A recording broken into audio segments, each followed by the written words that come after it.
The story of the feud between Sideshow Bob and Bart is as ingrained in The Simpsons history as it is possible for characters to interact. In the early days of the series, Bob was the sidekick of Krusty the Clown, who was constantly punched in the face and otherwise humiliated by his boss during his daily television show for the amusement of the children. Angered at being in Krusty's shadow for years, Bob decided he wanted his own show. To get back at Krusty for treating him like a sideshow attraction, Bob dressed up as the lovable clown and robbed the Quickie Mart at gunpoint to frame Krusty for the crime. When his boss was behind bars, Bob took over the show, which did not sit well with Bart, who was Krusty's biggest fan. So Bart set out to prove Krusty's innocence, as he could not believe he would commit something as trivial as robbing a supermarket. Bart began to investigate the crime himself, and when he was later seen on TV in the episode with Bob, he hit the insanely large feet of the supporting characters with a hammer, proving, based on Homer Simpson's memory of the incident in court, that the person who robbed the store had large feet. Krusty, on the other hand, turned out to have tiny feet, proving his innocence. As a result, Bob was arrested for the first time, which awakened in him a lifelong desire for revenge against Bart, which he had cherished for decades. In the countless appearances that Bob has made in the series since then, he has been sent to prison again and again for various crimes. When he is free again, however, he almost always takes the time to kill Bart for setting him on his downward spiral. With that in mind, I have compiled some of the craziest schemes Bob has come up with to kill Bart.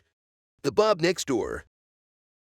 When the mayor of Springfield makes some budget cuts, he releases some of the felons from jail. As a result, Bob performs plastic surgery on himself and on his cellmate, who is about to be released, changing their faces so that he can escape prison. Shortly after, he buys a house next to The Simpsons and plans to pretend to be a friendly neighbor named Walt, while waiting for an opportunity to kill Bart. With this disguise, he fools everyone in the neighborhood except Bart, who recognizes Bob's distinctive voice. Bart tries at all costs to prove that his new neighbor is Sideshow Bob, but when he fails, he lets his guard down and Bob kidnaps him. Bob plans to take Bart to where the 5 state lines meet to shoot him on the other side of the border. This would make the murder not a crime, but Bob's plan fails when the real Walt shows up with cops from every state to arrest Bob, since Bart had called them before the kidnapping. He called us and warned us to track you, which we were able to do through the dashboard of your car, which, like all hybrids, is secretly monitored by the government. Bravo, Chief. Tape fear.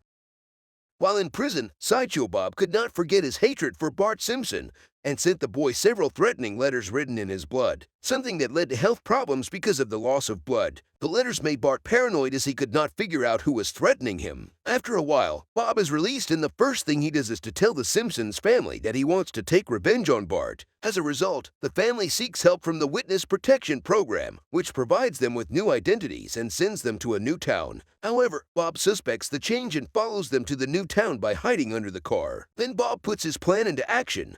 He breaks into the Simpsons' boathouse in the middle of the night, ties up all the family members, and goes after Bart, trying to kill him with a knife. The boy tries to escape, but since he was on the moving boat, all his attempts fail. Sideshow Bob confronts him. Before killing Bart, he grants him his last wish. Bart comes up with a plan and asks Bob to sing a song. Bob agrees and gets carried away, which allows Bart to call the police. Then again arrested Bob. Hold it right there, Sideshow Bob. You're under arrest. By Lucifer's beard! Yeah. Funeral for a Fiend.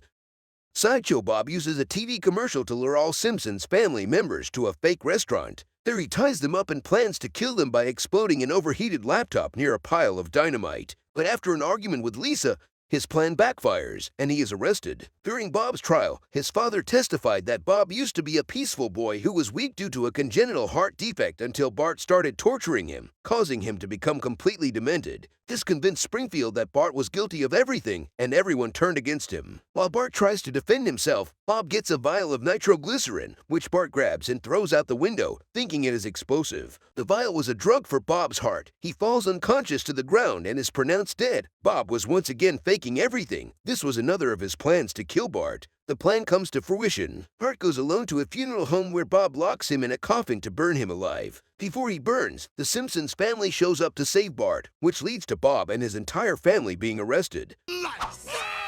Slash! Half day!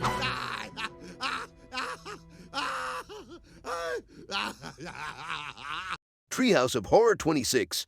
In one of the Treehouse of Horrors episodes, Bob uses Milhouse's cell phone to send Bart a message. and lures him into a music room alone. As soon as he enters the room, Bob confronts Bart. Bob takes a harpoon and points it at the boy. Bart is not afraid of the threat because he is sure that Bob will foil his plan, as he always does. But this time Bob shoots him in the chest with the harpoon and kills him. Whereupon Bob rejoices because he has killed Bart after 24 years. Bob takes Bart's body to his house and enjoys desecrating the boy's body for several days. After a while, Bob realizes that he was happiest when his life revolved around trying to kill Bart, so he steals various materials from a college and builds a machine that brings the dead back to life. Bob brings Bart back to life and kills him in various ways. Then he uses the machine to bring him back to life and kills him again. In the end, Bob's plans are thwarted when Lisa discovers Bart's body in his basement. Tried and executed jailbird? I knew it was Bob. Reanimate? This animation looks good enough to me. Homer, pull the lever! Day of the Jackanapes.